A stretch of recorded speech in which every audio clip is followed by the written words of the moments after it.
Турнир СКФО по дзюдо. Золото, серебро и бронза у ингушских спортсменов. Предотвратить легче, чем лечить. В Малгобекской больнице ко Всемирному дню борьбы с раком проверили состояние здоровья жителей.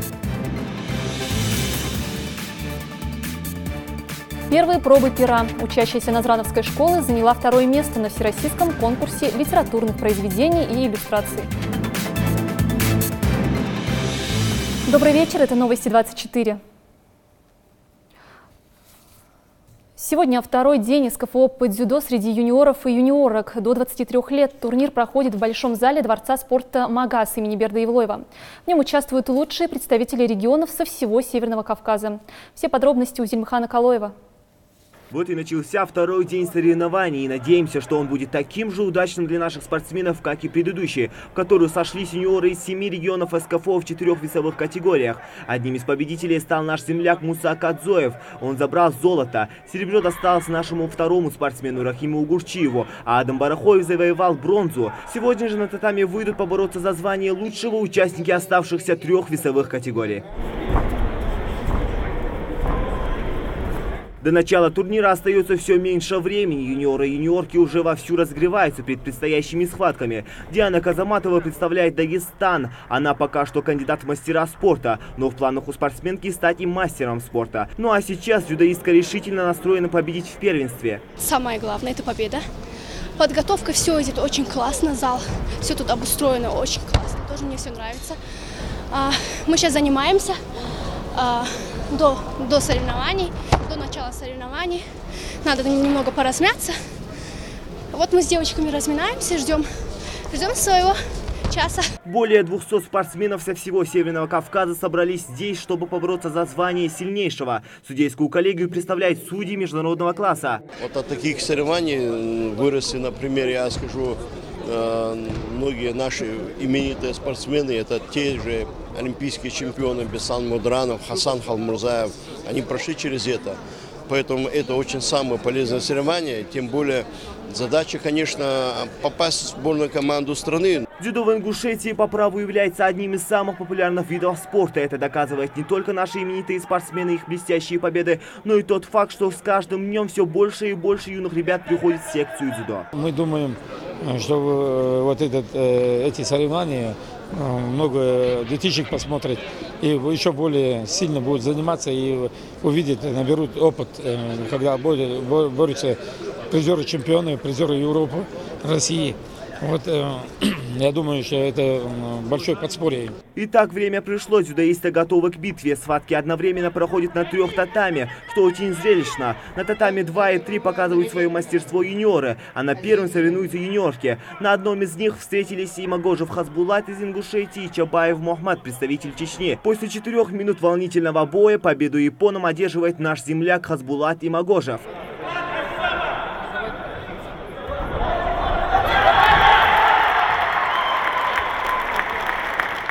Самые ответственные болельщики на месте уже с утра. Среди них и Магомед Нальгиев, у которого есть свои фавориты на турнире. Сегодня только узнал, что соревнования идут уже второй день. Конечно, я болею за наших ребят, за весь Северный Кавказ, наша региональная борьба, бокс, гирь, все, что есть. Но особенно за наших ребят, за наших девчат. Я очень счастлив.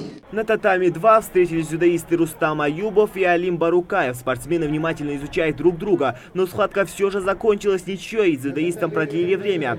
А на соседнем ковре встретились спортсменки из Северной Осетии Марина Калаева и Татьяна Задорожная из Ставропольского края. Обе дзюдоистки сильные, а преимущество демонстрирует Татьяна, пытаясь удержать соперницу, но другая уходит. В итоге схватки побеждает участница в синем кимоно. Я занимаюсь со школьного возраста, еще уже больше 10 лет.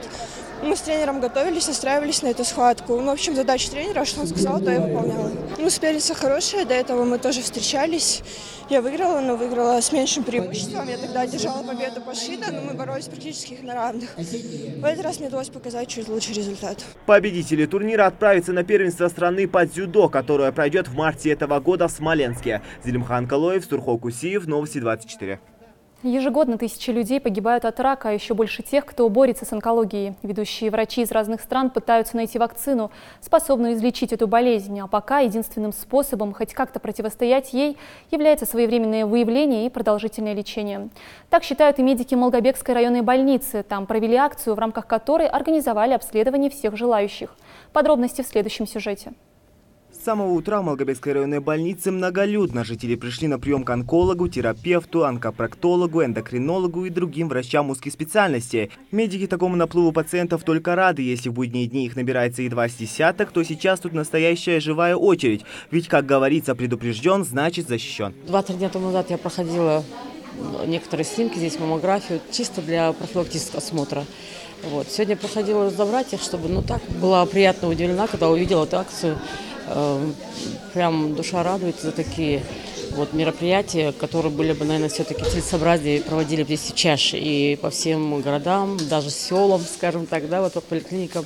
Врачи из республиканского онкологического диспансера успели проконсультировать и обследовать около 30 человек, у большинства из которых не оказалось поводов для беспокойства. Но вот Зарема Измайлова изначально шла сюда с неутешительным диагнозом. У пациентки медики обнаружили подозрительные уплотнения в молочной железе. В районную больницу женщину пришлось сделать дополнительное обследование. Меня направляли в Назрань. Я позвонила своему терапевту, и она мне сказала: быстро иди, они здесь все. Я с радостью сюда пришла. Наследственная предрасположенность, воздействие радиации, вредная пища или плохая экология. Причины, почему человек сталкивается с онкозаболеванием, могут быть разными. Но, несомненно, предотвратить болезнь намного легче, чем вылечить. Именно поэтому специалисты рекомендуют проводить регулярные медосмотры и обследования. Такие профилактические мероприятия делают диагностику более доступной. К тому же проходит акция в выходной день. При этой акции происходит впервые выявление больных. Первое заболевание или подтверждение. Мы консультируем больных, даем рекомендации. Желательно, чтобы нашу акцию посещали. Помимо онколога, жители могли пройти ряд других обследований, проконсультироваться у уролога, пройти ультразвуковое исследование предстательной железы и даже проверить зрение. После тщательного анализа будет известно, имеется ли у пациента онкологическое заболевание. Раковых заболеваний пока не обнаружено, но каждая акция приносит пользу в том плане, что на начальной стадии все-таки выявляются больные, потом которые живут после того, как это удаляется, все десятками лет. То есть, если где-то не победили, то где-то продлили жизнь больному. А тем временем организаторы акции призывают своих пациентов не терять драгоценное время и без сомнений приходить на прием к специалистам. Тем более, что сделать это возможно в любой день. А специально для тех, кто занят, по будням в выходные еще неоднократно будут проводиться такие акции. Зелимхан Калоев, Жарадат Халухоева, Рахман Цуров, Новости 24. Школа публичной политики уже второй год продолжает свою деятельность в Ингушетии. Сегодня молодые люди, а это представители различных молодежных организаций, а также студенты, проходят тренинг на тему лидерства. Через неделю планируется провести тренинг ораторского искусства. Работа распланирована на 3 месяца. Напомню, что этот проект является одним из успешно представленных на форуме Машук и направлен на политическое воспитание молодежи. Также мы приглашаем спикеров и приглашаем также тренеров с СКФО и вообще с территории Российской Федерации. Тренинг проводится ежегодно, проводится в рамках финансирования Росмолодежи. И данный тренинг представляет собой получение информации молодежи, получение информации, получение знаний о новых знаний, также общение и знакомство. Мне кажется, этот проект будет продолжительным. В следующем году мы хотим открыть Северокавказскую школу публичной политики. Я искренне рад, что такая молодежь у нас есть, активная, позитивная, дисциплинированная. Такие, как Магомед Алваков, который сегодня действительно переживает за молодежь нашей республики, делает и реализовывает такие общественные публичные проекты, которые приносят действительно пользу молодежи нашей республики. В Ингушетии продолжается чемпионат России по альпинизму в техническом классе. В погоне за лучшим результатом среди альпинистов разворачивается нешуточная борьба. О том, кто сейчас совершает восхождение, а кто спустился отдохнуть после штурма стены, расскажет Тамерлан Хамхоев. Как любят говорить альпинисты, погода сегодня буквально звенит. Действительно яркое солнце, никакого намека на туман или снегопад, которые могли бы осложнить жизнь альпинистам. В данный момент на стене находятся 8 команд. Все остальные уже спустились вниз в альплагерь и набираются сил перед новыми стартами. В альплагере Киази судейский штаб не дремлет ни минуты. За восхождениями команд здесь следят особенно тщательно. Отклонения от маршрута не допускаются. В противном случае штрафные баллы. Если через бинокль альпинистов не видно, здесь подготовлен специальный стенд с маршрутами, на которых обозначена каждая команда и ее местонахождение. Информация самая последняя. Ежечасно со спортсменами связываются по рации. Внимание! Вы переходите, если полезете так вверх, это уже маршрут Мавлинской, а не Белгаева. Вам нужно еще, я думаю, метров, наверное, 30. Команда Красноярск-1 выдвинулась в путь на штурм второго по счету маршрута. Красноярск-2 и Красноярск-3 отдыхают после восхождений. Ребята выбрали непростые маршруты, чтобы выйти в лидеры, и результатом довольны, несмотря на некоторые трудности, с которыми пришлось столкнуться на стене. А вообще мы лазили вдвоем, хотя настрой в команде, у нас там парень немножко травмировался на первом этапе, поэтому полезли вдвоем. И приходилось очень много работать, и первому, кто лез, и второму, потому что нагрузка получается очень сильная. Когда мы ночевали на вершине, перед спуском выпало снега по колено, выше даже. И оказалось, что рельефа не видно. Мы, наверное, часа полтора искали первую станцию спусковую, в итоге забивали свои шлембура, и целый день спускались. Мы даже не ожидали, что будет так все сложно. На вершину мы вылезли по хорошей погоде, но в процессе восхождения мы попали в непогоду. У нас один день был непогода, выпало полметра снега, что несколько затруднило продвижение. Вот. Мы лезли по маршруту тоже высшей категории сложности 6А. Подножие горы Цейлам просто идеальное место для лагеря, в один голос твердят все судьи. Помимо того, что отсюда можно наблюдать за выступлениями участников в режиме реального времени, так еще и пейзажи открываются просто восхитительные. Для развития туризма в нашем регионе все необходимые ресурсы горы уже сами предоставили, говорят гости. Я смотрю с перспективой, и мне есть с чем сравнивать. У нас есть большой опыт путешествия в разных горных массивах нашей планеты Земля, и побывав вот в Ингушетии второй раз, я просто восхищен возможностями этой республики. Возможность очень большая, возможность просто огромные, еще не раскрытые возможности, которые надо все время показывать людям и как можно шире об этом говорить. Пока одни штурмуют стену, другие набираются сил, а команда из Краснодара только выдвигается в путь. Первая попытка пройти маршрут обернулась неудачей, но в этот раз все должно сложиться идеально. Наша команда сейчас выходит на маршрут Аюшева, 5Б категории сложности. Это у нас вторая попытка уже. Первый раз не смогли пройти маршрут, потому что непогода нас застигла. Вернулись. Вот сейчас будем пытаться второй раз. А в альплагере Киази тем временем вовсю кипит жизнь. На штурм альпинистов провожают не только тренеры и коллеги, но и маленькая Ева, которая на удачу отправляет скалолазам воздушные поцелуи. У каждой из команд до завершения чемпионата еще достаточно времени, чтобы выйти в лидеры и закрепиться на первой строчке турнирной таблицы. Участники просто так сдаваться не собираются, а значит, в ближайшие дни на стене развернется нешуточная борьба. Тамерлан Хамхоев, Гапур Черкиев, Новости 24. Четкость, ясность, интересное преподнесение материала и хорошая идея. Такими характеристиками обладает статья Раяны Бековой, ученицы 5 класса, благодаря которой она и заняла почетное второе место на всероссийском конкурсе литературных произведений, проходившем в Москве. Что послужило вдохновением для статьи и планирует ли девочка дальше развивать свой писательский талант? Об этом в сюжете Ирины Цычоевой. Маленький город, вызывающий много эмоций. У каждого жителя или гостя Назрани они свои.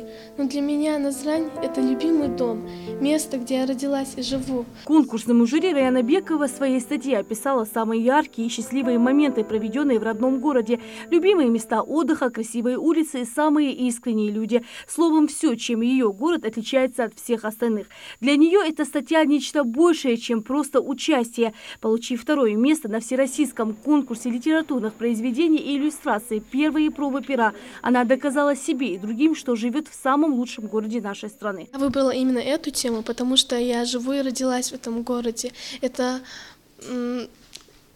самый прекрасный город, хоть он не маленький, но все-таки уголок великой страны России. Писала сама, но мне помогали мама с папой и моя руководительница по кружку Аушева Индира Османовна.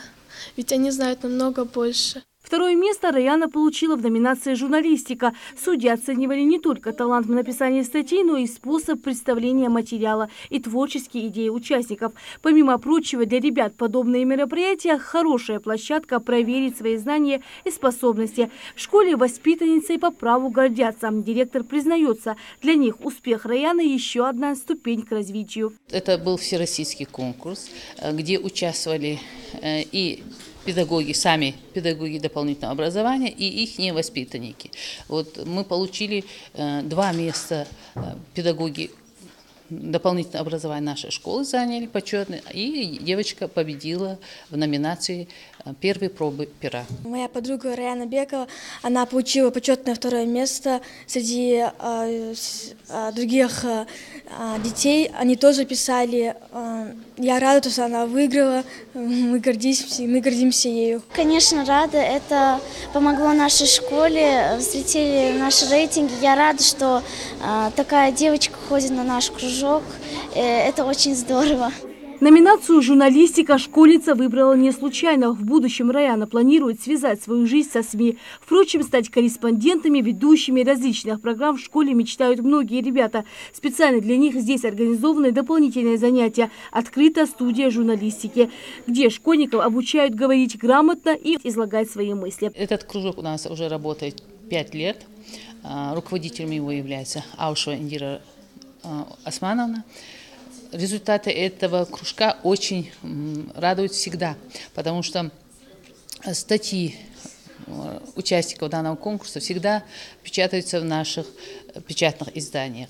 А тем временем занятия идут полным ходом. На достигнутых успехах здесь останавливаться не собираются. Впереди у ребят большие планы и участие в не менее престижных конкурсах. Рина Цычоева, Адам Далаков. Новости 24. Тщательные тренировки и воля к победе. Ингушские спортсмены вновь показали, на что они способны. На первенстве России по боксу среди юниоров, который состоялся в Нальчике, наши боксеры заняли призовые места. Подробнее расскажет Саид Куштов. На прошедшем первенстве эти ребята, можно сказать, задали жару. Хизир Измайлов провел в ринге со своим соперником 3 минуты по 3 раунда. Его оппонент Малик Алиев, представитель Кабардинской республики, не сумел противостоять нашему спортсмену. Кубок за самый зрелищный бой забрал Хизир. Такого рода поединки закаливают характер и дают бесценный опыт, делится победитель. Турнир отборной России яр. Соперник опытный бар. Шибой Халарсатевич. Путевка отборной России, путевка лыжерства на Россию. Так. Опыт набраться, да должен ошибки исправлять, и бой его хаосу. Бой же нормально, чекалось в санделках этом цене. Ошибки же исправлять, его тренер цены. Исламу Шалхалову 17 лет. Боксом начал заниматься 3 года назад. На тренировках старается отрабатывать на все 100. К первенству парень готовился основательно и ставил только одну цель – победить.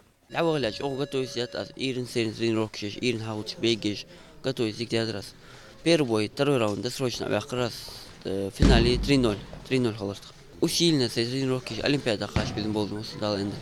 Чтобы стать чемпионом и добиться всеобщего признания, спортсмену нужно пройти долгий и кропотливый путь, падать и вставать, чтобы подняться на пьедестал почета. Ахмед Акиев нелегкий этап боксера готов пройти, чтобы стать профессиональным боксером. Несмотря на победу в первенстве, спортсмен считает, что ему нужно провести работу над ошибками. Да, ходик тренировки, ошибки жерся, что подготовиться до дорог, тренер сан, но кстати, что да, дик мотик шаг ваш тогда ортха, кэнк что опыт уж кэнк спор, что куда гуляр хадакту, хан дал эндели, чемпион России, кортан чедаляр хадакту. Еще один турнир класса А среди юниоров всероссийского масштаба завершился на прошедшей неделе в Краснодаре. В нем приняли участие спортсмены из 25 регионов страны. Наши ребята показали хороший результат, делится тренер. Наши ребята выступили, дошли до финала, и призовые места у нас есть.